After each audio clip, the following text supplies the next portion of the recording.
રાજ્યભરમાં બોર્ડની પરીક્ષાનો પ્રારંભ સુરતમાં અલગ અલગ કેન્દ્રો પર ધોરણ 10ના વિદ્યાર્થીઓ પરીક્ષા આપવા પહોંચ્યા હતા।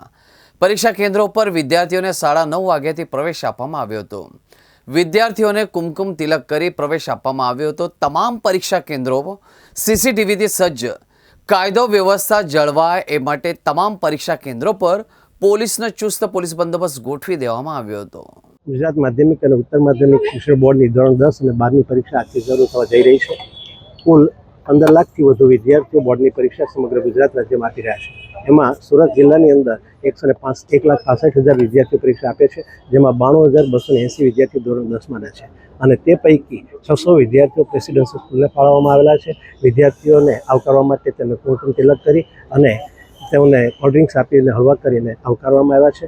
વિદ્યાર્થીઓને કોઈપણ પ્રકારની તકલીફ ન પડે, મુક્ત રીતે પરીક્ષા આપે તેની સુંદર વ્યવસ્થા પ્રેસિડેન્સી સ્કૂલ દ્વારા કરવામાં આવેલી છે અને કોઈપણ પ્રકારની ગેરરીતિ ન થાય તેનું પણ સંપૂર્ણપણે ધ્યાન રાખવામાં આવે છે। દરેકે દરેક ક્લાસરૂમ સીસીટીવી કેમેરાથી સજ્જ કરવામાં આવ્યા છે, જેનું રેકોર્ડિંગ દરરોજનું બોર્ડને એક કેસેટ દ્વારા મોકલવામાં આવશે અને એક પશ્ચાતાપ પેટી પણ રાખવામાં આવેલી છે કે કોઈ પણ વિદ્યાર્થી ભૂલથી પણ કોઈ સાહિત્ય લાવ્યો હોય તો તેમાં મૂકી અને પોતે ટેન્શન મુક્ત થઈ શકે, કોઈ પણ પ્રકારની ગેરરીતિનો અવકાશ ન રહે એની સંપૂર્ણ વ્યવસ્થા રાખવામાં આવેલી છે।